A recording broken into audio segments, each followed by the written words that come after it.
Kahit anong pagsisinungaling ng congressman o kahit anong pagtanggi o pagkubli ang congressman.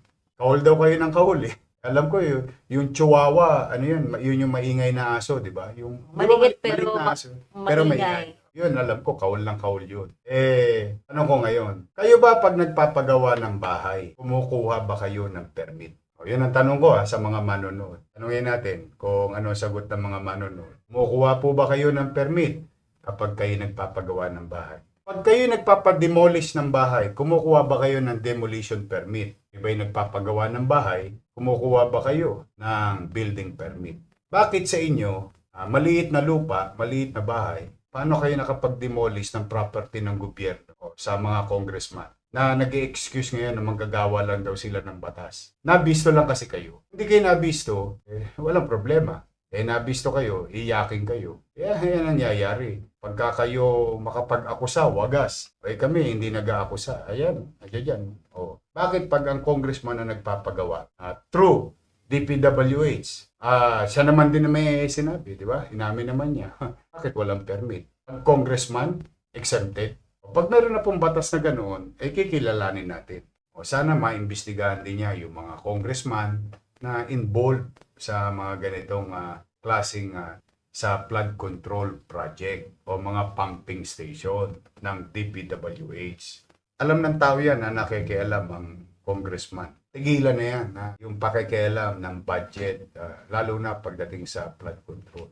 Nay, tay, mga nanonood, kayo ba ay naniniwala na walang kinalaman flood control project ang congressman? Dito na lang, sa Maynila, huwag na tayo lumayo muna. Kasi hindi naman pwedeng kahit magsinungaling na magsinungaling yung congressman na hindi ko alam yan. Basta ako gumagawa lang ng batas, ay appropriate. Yan ang palusot ng congressman. Pero sa totoo, alam ng taong bayan, pag may ginagawa, nakadisplay ang mukha niyan, nakalagay ang pangalan niyan, nagkakating ribbon niyan, pagpalpak ang ituturo nila, DPWH. Itong DPWH naman ngayon, sa mga proyekto na yan, sila ngayon ang ipit na ipit. Sila ngayon ang ipit na ipit. Bakit? May umamin na bang congressman? Wala pa. In fact, it's the other way around. Anong ginagawa ng congressman ngayon? Ipinapako sa krus ng mga congressman sa Maynila yung DPWH. Sino ngayon ang kahol ng kahol? Kaya kami, simple lang naman ang tanong ng taong bayan dyan. Sabi ni Sally Lastillas Isleta, nakikialam sila. Sabi ni Bri Jai, sabi ni Teresa Montero, meron, nakikialam sila. Hindi pwede. Alam nila yan, hugas kamay lang mga congressman. Sabi ni Daday Ventus, ako galit na sila. May kickback sila, sabi ni Cherry Con. Yung kickback, that's another story. Sabi raw ng congressman nyo, shout out sa mga taga 3rd District. Hindi raw nila alam yan. Kayo humusga, mga taga 3rd District nga pala. Hindi raw nila alam yan. Nako. Pero nung pagka binubuksan na yung barangay hall, 19 million, may picture-picture pa sila. Ay, naku. Di ba? Nakalantad yung mga pangalan nila doon. Pero pangako nakita, mga barangay hall, may pangalan pa ng congressman. Ay, malaki po. May initial Di ilaw pa yun. Kaya pagka ngayon, indulto, ang ipinapako sa krus, DPWH. Alright mga kababayan, ito na nga po yung pinakahihintay po nating lahat, ang muling pagsagot ni Mayor Isko dito po sa napanood po nating interview po ni Congressman Joel Chua kanina. No? At dito nga po sa Yormes Hour ay tinalakay nga po nila itong topic na ito tungkol nga po sa permit. So ito lang naman yung tinatanong ni Mayor Isko mga kababayan, no? Na nagbigay nga ba ng permit itong si Congressman Joel Chua para nga makapagpatayo ng isang barangay hall sa bangketa. So sinabi nga po wala pong permit yan. At ngayon naman po yung bagong nabisto ni Mayor Isko na covered court, na pag-aari po ng pamahalaang lungsod ng Maynila, ay siya naman pong idinimolish. So alam naman po natin na kapag kayo ay magpapatayo ng isang building, ng isang structure at kung kayo ay magpapademolish ay kinakailangan po talaga ng permit. So sa ganitong mga bagay mga kababayan, kinakailangan po talaga natin ng building permits at demolition permits na kinukuha po yan sa local building office ng LGU bago gumawa o mag-demolish ng isang structure. So kahit government official ka, lahat ng construction o demolition activities sa kanilang jurisdiction ay dapat sumusunod po sa zoning, building at safety regulation. So ayan po yung hinahanap ni Mayor Isko, lalo na po dun sa barangay po na Pinagiba niya, no, na nasasakupan po ng distrito ni Congressman Joel Chua. So ayan po yung ilan sa mga maiinit na tagpo dito po sa kanilang naging palitan ng interview, ano. So nauunawaan ko mga kababayan yung konsepto ng pagtulong sa mga kababayan mong nasasakupan, ano.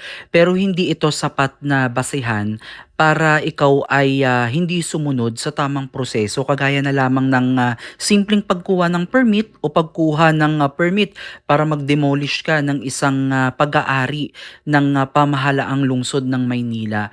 So kung ito naman ay kinakailangan, dapat nating sundin ito at hindi porke tayo ay congressman nga ay may kapangyarihan na tayo na hindi sumunod sa tamang proseso at hindi po tama yan mga kababayan. At ito po yung pinaglalaban ni Mayor Isko na sagutin, no, ni Congressman Joel Chua kung may permit ba itong kanyang mga pinaggagawa dito sa kanyang distrito. So para sa akin mga kababayan, masagwa kasing pakinggan at makita na hindi naman porke ikaw ay may political influence, kahit ikaw ay government official, hindi ka na sumusunod, no, sa konstitusyon o sa mga batas na itinakda o batas na ipinapatupad. Kinakailangan talaga sumunod ka pa rin, no, at ipakita mo sa iyong constituent, sa iyong mga nasasakupan na isa kang mabuting leader at ikaw ay sumusunod sa batas. Lalo na ikaw congressman,